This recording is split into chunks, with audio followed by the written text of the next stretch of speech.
വസ്ത്രങ്ങൾ വിൽക്കുന്ന നിരവധി അക്കൗണ്ടുകൾ ഇൻസ്റ്റാഗ്രാമിൽ നിങ്ങൾ കാണാറുണ്ടോ? അവരിൽ ചിലർ യഥാർത്ഥ വാങ്ങലുകാരായിരിക്കാമെങ്കിലും ആദ്യം ആളുകളെ വശീകരിച്ച് അവരുടെ അധ്വാനിച്ച പണം കൊള്ളയടിക്കാൻ വ്യാജ അക്കൗണ്ടുകൾ ഉണ്ടാക്കുന്ന ആളുകളുണ്ട്. പലപ്പോഴും അക്കൗണ്ടുകൾ വളരെ യാഥാർത്ഥ്യമായി കാണപ്പെടുന്നു. അവ സൃഷ്ടിച്ചത് ഒരു യഥാർത്ഥ ഉപഭോക്താവാണോ അതോ അഴിമതിക്കാരനാണോ എന്ന് പറയാൻ പ്രയാസമാണ്. അടുത്തിടെ ഇൻസ്റ്റാഗ്രാമിൽ തിരുവനന്തപുരത്തുള്ള ഒരു പെൺകുട്ടി ഒരു family combo dress the fairy tale boutique എന്ന ഇൻസ്റ്റാഗ്രാം പേജിലൂടെ ബുക്ക് ചെയ്തു. ഓൺലൈൻ പേയ്മെന്റ് മാത്രമേ ഈ പേജിനുള്ളൂ. അങ്ങനെ ഡ്രസ്സിന്റെ എമൗണ്ട് പെൺകുട്ടി പേ ചെയ്തു കൊടുത്തു. 3660 രൂപയാണ് പെൺകുട്ടി പേ ചെയ്തു കൊടുത്തത്.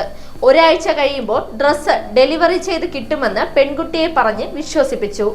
പറഞ്ഞ ഡേറ്റിന് ഡ്രസ്സ് കിട്ടാതെ ആയപ്പോൾ ഇൻസ്റ്റാഗ്രാമിലൂടെ ഫെയറി ടെയിൽ ബൊട്ടിക് എന്ന പേജിൽ മെസ്സേജ് ഇട്ടു. അപ്പോൾ പിൻകോഡ് മാറിപ്പോയി, 2 ദിവസം കഴിഞ്ഞ് കിട്ടും എന്നൊക്കെ പറഞ്ഞു. എന്നിട്ടും ഓർഡർ ചെയ്ത സാധനം കിട്ടാതെ വന്നപ്പോൾ പേ ചെയ്ത എമൗണ്ട് തിരികെ തരാൻ പെൺകുട്ടി ആവശ്യപ്പെട്ടു. എന്നിട്ടും ഇവർ എമൗണ്ട് കൊടുത്തില്ല. ഡെയിലി ഓരോ കാരണങ്ങൾ പറഞ്ഞ് പെൺകുട്ടിയെ പറ്റിക്കുന്നത് ഇവരുടെ സ്ഥിരം പരിപാടിയായിരുന്നു. ഇപ്പോൾ 3 മാസമായി ആ കുട്ടിയെ ഇവർ പറ്റിച്ചിട്ട്. ഇപ്പോൾ മെസ്സേജ് ഇട്ടാൽ പോലും ഫെയറി ടെയിൽ ബൊട്ടിക് എന്ന പേജുകാർ നോക്കാറില്ല. എന്തിനാണ് ഇങ്ങനെ ഓരോ പേജ് ഉണ്ടാക്കി പാവങ്ങളെ പറ്റിക്കുന്നത്? നിങ്ങൾ പറയൂ, ഇതൊക്കെ ശരിയാണോ?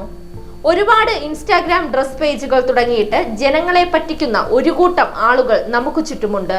അതുകൊണ്ട് ആരും ഇങ്ങനത്തെ ചതിക്കുഴിയിൽ വീഴാതെ സൂക്ഷിക്കുക. കഴിയുന്നതും നേരിട്ട് പോയി വാങ്ങുന്നതാണ് നല്ലത്. ആർക്കും ഇങ്ങനെ ഒരു അവസ്ഥ ഇനി ഉണ്ടാവാതെ ഇരിക്കട്ടെ. Zag news, Thiruvananthapuram. Ultimate entertainment destination. Watch SAG News.